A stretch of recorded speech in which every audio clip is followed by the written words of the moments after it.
No, no one wants anything that I buy. This is fucking Rolex. After me there for like the first 8-10 months. Don't deal in Rolex. No Rolex. Now, all I do is Rolex. Sakes, I'm giving you all what you want, you bastards.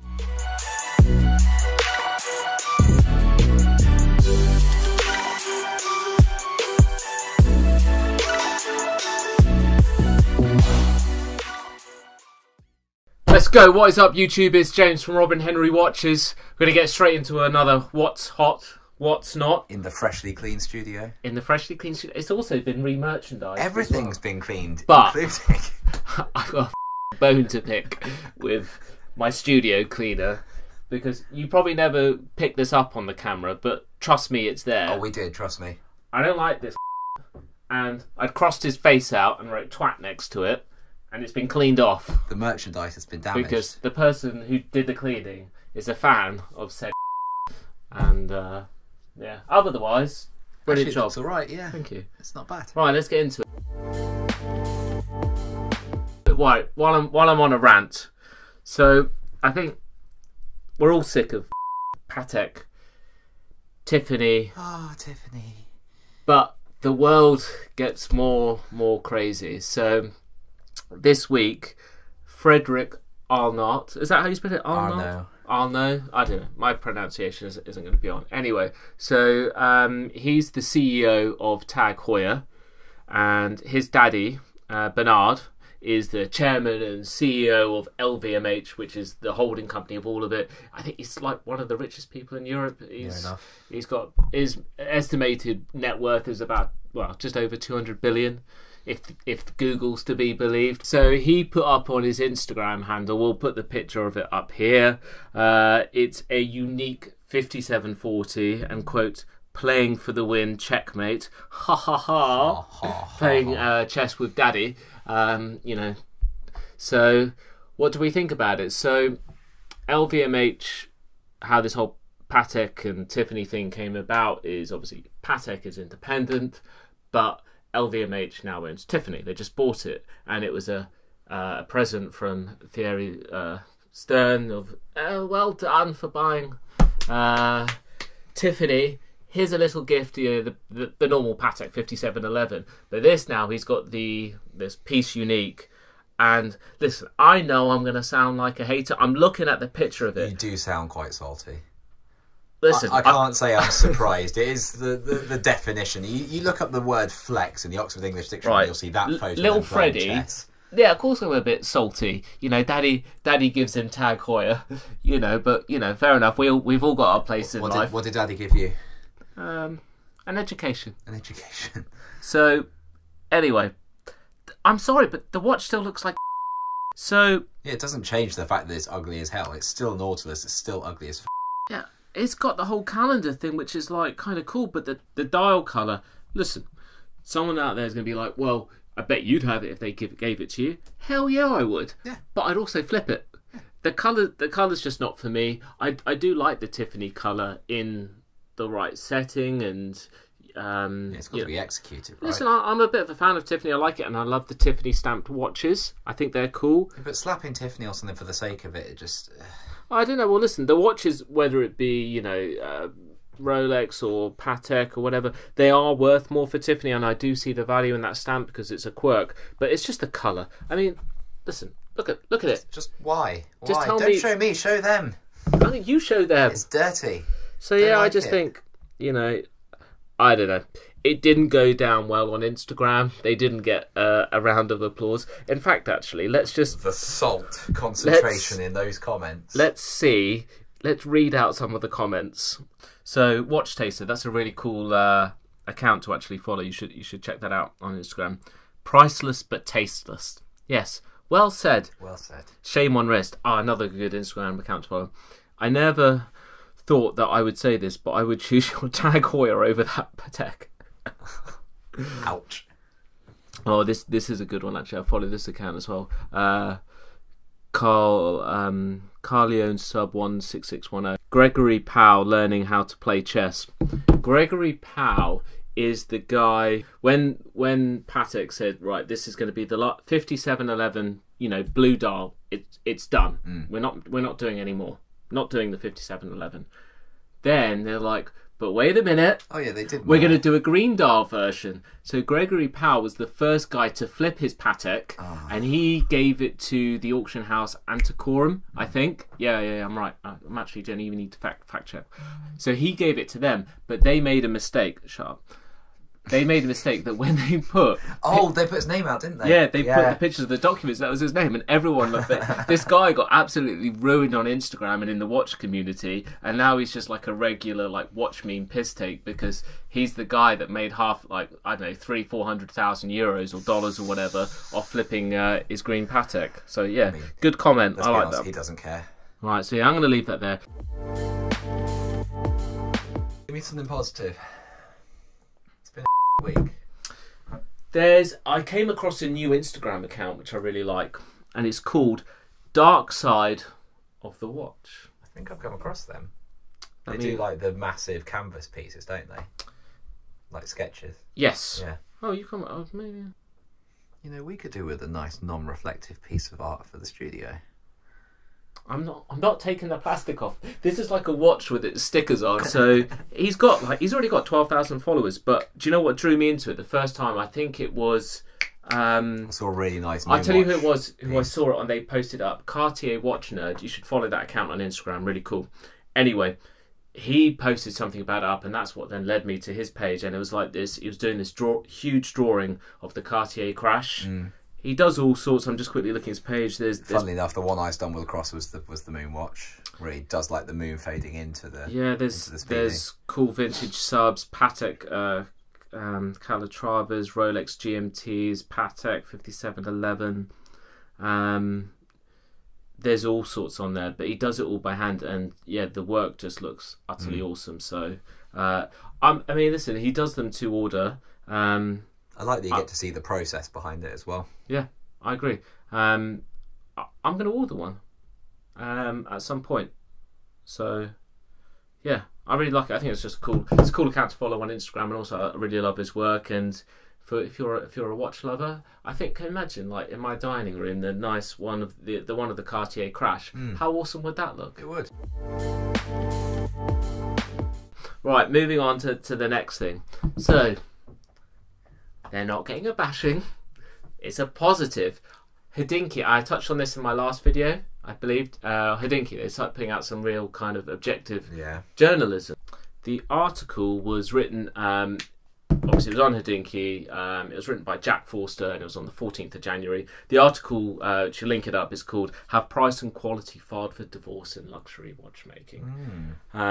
It's a long read, but it's a really good one, and it didn't go where I expected it to go, and it did it picked up, you know, how prices have changed over 20 years. Maybe I'm getting older because obviously 20 years doesn't feel that long ago.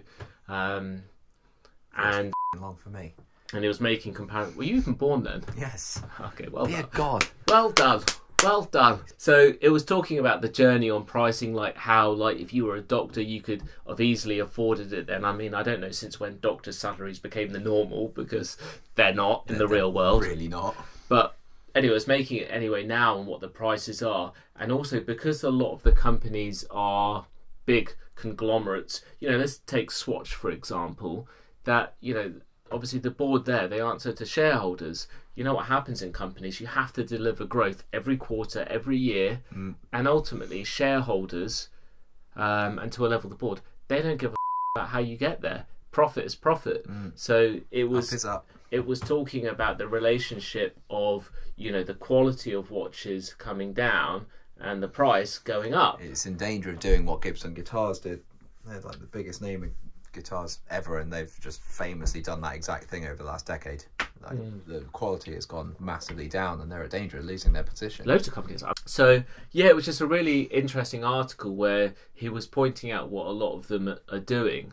You know, whether it be, you know, I'm saying Swatch, you know, LVMH, and all these companies, how they're degrading the quality of the watches, but then having the audacity to charge more, and about how luxury isn't luxury anymore. Before, you know, no one, if something was like a really high-end brand, you know, it was reserved for the people of wealth, which potentially isn't even a good thing anyway. But the whole point now is that luxury is obviously accessible to all of us, scumbags. I mean, I think it's good that it's accessible, but obviously some of the pricing doesn't reflect the quality. And the other thing that he was obviously touching on is just about how unaffordable it's become as a hobby. And, you know, if you're wanting really, you know, quality watchmaking, the price is just astronomical. And obviously hype pieces, which we're not going to get into again, but it's just, you know, how it's quite inaccessible. That's a perfect example. Hype pieces are not necessarily reflective of quality. No. The price is reflective of hype. It's market value, which is determined by other factors. And I've been saying this for a while, you know, like, how do young people get into watches? The thing is, they all know, like, young people, they know about all the Rolex sports watches, the Pateks, the APs. But they don't want a Tag Heuer. Who wants to get a Tag Heuer Aqua Racer? It's post-internet culture, that's what it is. Exactly. Pre-internet, price, you know, whereas of before, value. people might have come in through Tag Heuer, you know, as an entry-level watch brand, or Longines, or who else is down in that price point? I don't know, whatever. Bremont? Maybe. No, I'm talking about like an actual, like, well-known brands. Like Bremont are well-known. No, leave Bremont alone. Not really. I'm going to get this bad experience out of you. I'm going to keep bringing them up until you... I will never. He's bringing it up because I bought a Bremont at a very good price to offer on to customers at a very good price with a very small margin, and it utterly failed, and I had to sell it at a loss. Well, I didn't have to sell it at a loss, but I couldn't sell the damn thing, and cash flow in a small business isn't born. Talking about it's good. Yeah, I don't feel good about it. But anyway, so yeah, it's like even some, I don't know, how do you get to even Omega, because they're so aspirational, like... You be careful what you say next. Listen, I'm a fan of Omega. They do a lot of good things. There's some things that they do that I don't like. They whore out certain things. We're talking about whores. But, you know, Omega's biggest problem is they spend all of their time looking to Rolex. I know they'd never admit that, but let's be honest, they do. Of course they are. They want to They're like the middle brother that can't quite match. They just want to be Rolex. In their pricing and their things, but there's a lot of things they could do to help themselves, but that's a whole nother topic, like sorting out their lines, SKU lines, and some of the other bits of their marketing. 67 million SKUs. But yeah, what am I even talking about? You were kind of just rambling, but it was good. Okay. Anyway, so I think we've established that. I've been talking that long. I've forgotten what I was actually talking about. We've established that HODINKEE are kind of objective these days. That's good. Props to them. Well done, HODINKEE. We're proud of you. God, that sounded sarcastic, but fine. Are you done rambling now? I am done. I feel good. Do you feel better? I feel like we've talked it out. Some of the issues, some of my anger. Do you feel better? Yeah, I feel better.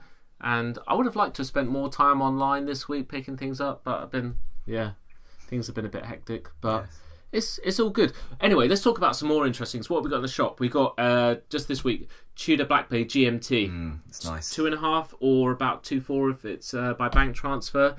Bracelet's completely unworn, full set 2020. We've got the Tudor Black Bay Panda chronograph, which is about 4.7, 4.8, depending on if you're paying by credit card or bank transfer. Cartier triple bill. We've got the Cartier triple bill. And it's annoying because I've pre-sold most of them, Explorers. But I've got one, I think. No, I've got two which are going to be here any day, so you can just jump on it. Actually, by the time this comes out, they'll be here. An unworn Rolex Datejust 41 with a blue Roman numeral dial and smooth bezel oyster bracelet, tasty, unworn, and a 2000, I want to say 19 Rolex Explorer 2 full set, immaculate condition, and that will be the cheapest pretty much anywhere. I sell them too cheap, so more than the Rolex AD, unfortunately. So if you can get it from there, buy it from them. I'd recommend that. Or do you know what I've been saying to people actually recently, before I go on like a full rant? But it's like, you know, I'm a big believer, like, if you want the watch and you can afford it, just buy it now, don't waste your life. But you can buy it from someone like me or another great dealer. Put your name down on the list for it as well, and if it comes up, sell one of them. You know, play Rolex at their own game. You can't lose. Exactly. You can't lose. In fact, maybe that could be a slogan for our sales. Buy two. You can't lose. You can't lose. But don't buy Bremont. It sounds painful. Oh, God, we're going to get this out of you one day. So yeah, check. What's your packages coming in? When's your Solarbeat coming back? So officially... Oh, have you had an update? Oh! I was just going for a cheap jab. No, right, actually, talk about onto the day, although this won't be relevant because obviously we filmed this in the past, but today, for filming, is 27th. On the receipt, it is due back today. Ooh. No one called me. To be fair, Mappin and Webb have done a good job taking it on and handling it for me because they didn't have to. They're not an authorised dealer where we are, so it was very nice of them, and I do appreciate them handling it. It's not their fault. I don't know. I might do a video on it because Cartier's let me down here. Paid a fortune for one of the first Solarbeats in the world. What have I done? Yeah, this video is just about to get to an hour and a half. Paid a fortune to get the Cartier Solarbeat, and it's got a fault. Like, Cartier, you let me down. It hasn't got a fault. Someone's literally like jizzed out one of their pubes. It's like that. It's like a micro elf pube underneath the dial, and the Cartier made by elves. I don't know. Swiss elves. Swiss elves. Swiss trolls, more like, to bloody what they did to it, leaving a pube underneath it. I mean, very small. I'm sure it's like we'd call it like maybe it's lint or a foreign object. Lint is just a bad excuse for something you pull that you're like, ugh, that's just. It's fine. It's probably just lint. I get left for months without the watch. Now everyone's got one, so I lost my point of being like the only person with a Cartier. The worst part is, you're always going to know it was there. And do you know what's worse? I know it feels violated. Like they've opened it up. Like, you know, it's like, I don't know, like you'd know. I would imagine like if you got opened up for like open heart surgery and some other bits, you'd be like, you'd feel violated, right? Well, yeah, there'll be a massive scar down your chest. So exactly, I don't know. I'm not happy about it. Like, what am I going to do with it now? I don't know. I feel that I should be compensated by Cartier. I've done nothing but videos. I know that no one watches me, so it's irrelevant. But the point is, I've done loads of videos praising. I'm always talking about how much I love you. I buy all your watches, and you do me like this. I get left. Where's my Cartier? To be fair, they didn't sell it to you. Well, worse, if they'd made it, they should call me. I'm registered with Cartier. They've got all my watches under my profile. I spent an absolute fortune. I better get at least some sort of gift for this. I have a title for this video, and it's going to be Salt Drop of the Century. Anyway, I'm done. If you want anything, go to the shop. Go to the web shop. Best shit sign off ever. Yeah. Done.